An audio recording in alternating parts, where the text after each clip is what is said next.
Everyone in the village said I was lucky. Lucky to have an older sister who raised me after our parents died. They always praised her. "She's such a good woman," they said. But they never saw what happened inside our house. Every morning before sunrise, my sister would bang on my door. "Wake up, you lazy girl!" I would sweep the compound, fetch water from the well, cook breakfast, wash clothes, take care of her kids, and clean the entire house. While her children went to school, I stayed behind like a servant. If anything went wrong, it was always my fault. If food finished early, she beat me mercilessly.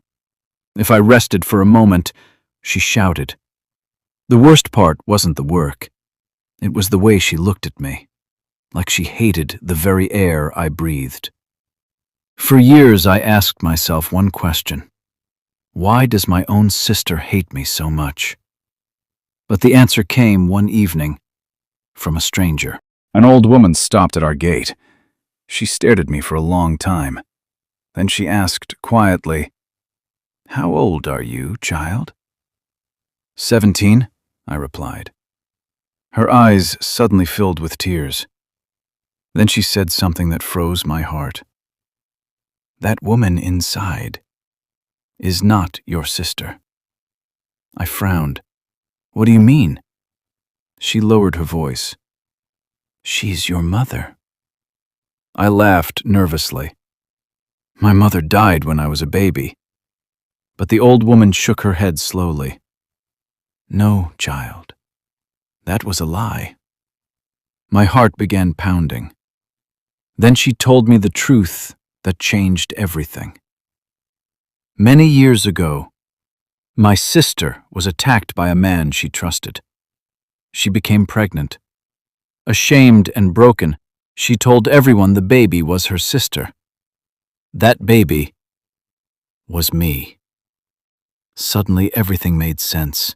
The anger, the cruelty, the hatred in her eyes. I wasn't just her sister. I was the reminder of the worst night of her life. And that night I confronted her. She looked at me, and for the first time in my life, she cried. Through tears, she whispered, "I tried to love you, but every time I saw you, I remembered what happened to me." And in that moment, I realized something heartbreaking. I was never the problem. I was just a painful memory she could never escape.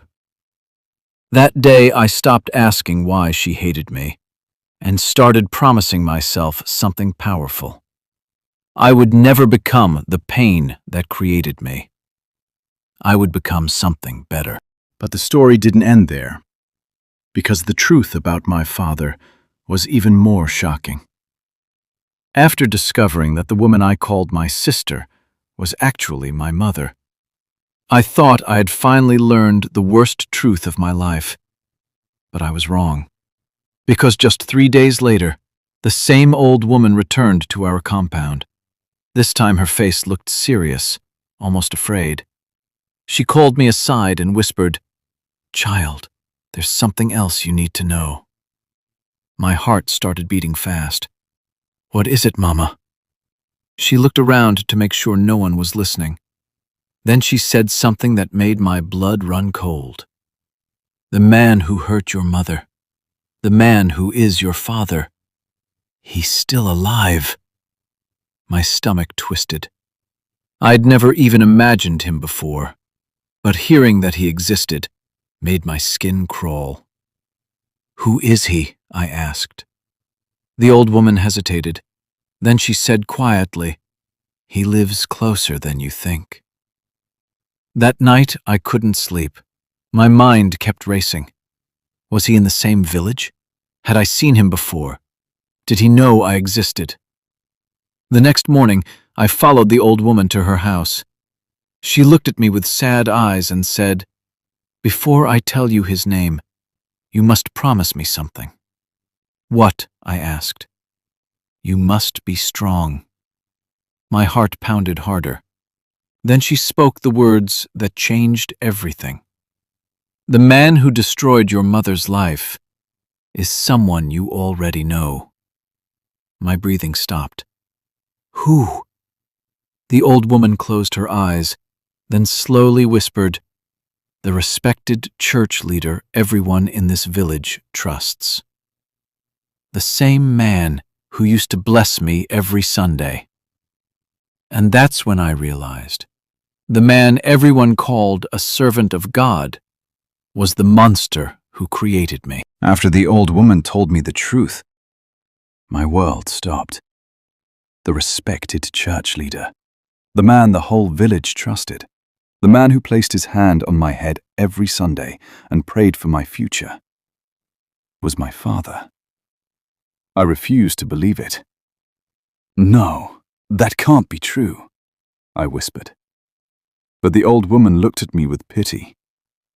He threatened your mother many years ago, she said. He said if she ever told anyone, no one would believe her. Suddenly, everything made sense. Why my mother hid the truth. Why she told everyone I was her sister. Why she carried so much pain. But something inside me changed that day. For the first time in my life, I wasn't afraid. That Sunday I went to church like always.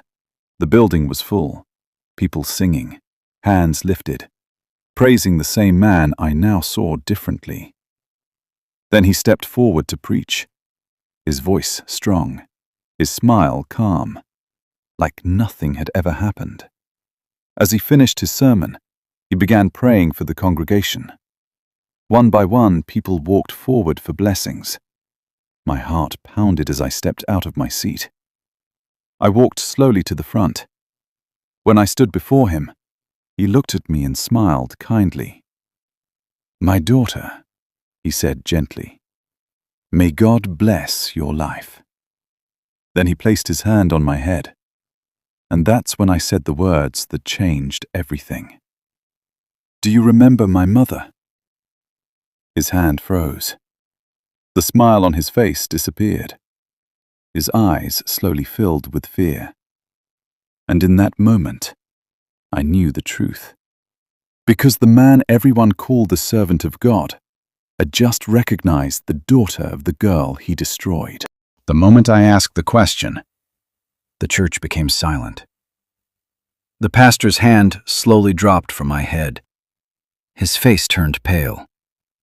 For the first time since I had known him, he looked afraid. I stared straight into his eyes and asked again, do you remember my mother? People in the church began whispering. The pastor forced a nervous smile. I don't know what you're talking about, my child. But before he could say another word, a voice spoke from the back of the church. Then maybe you remember me. Everyone turned around. Standing at the door was my mother.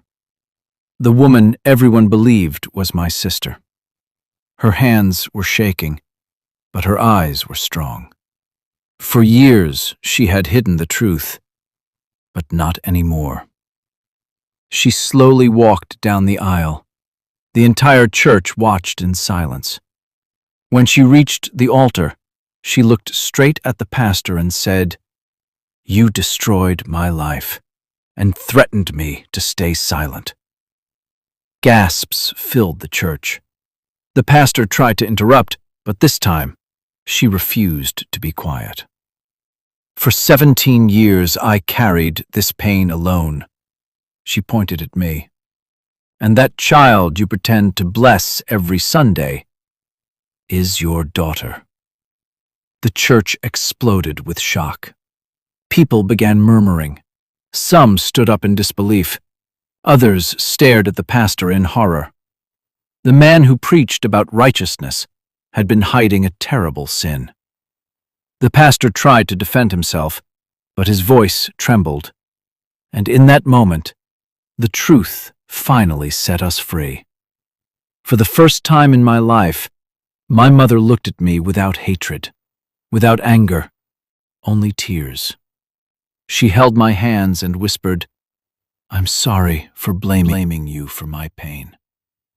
And that day, I didn't just discover the truth about my father.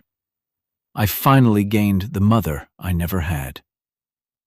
Sometimes the truth destroys lies, but it also heals the wounds they created.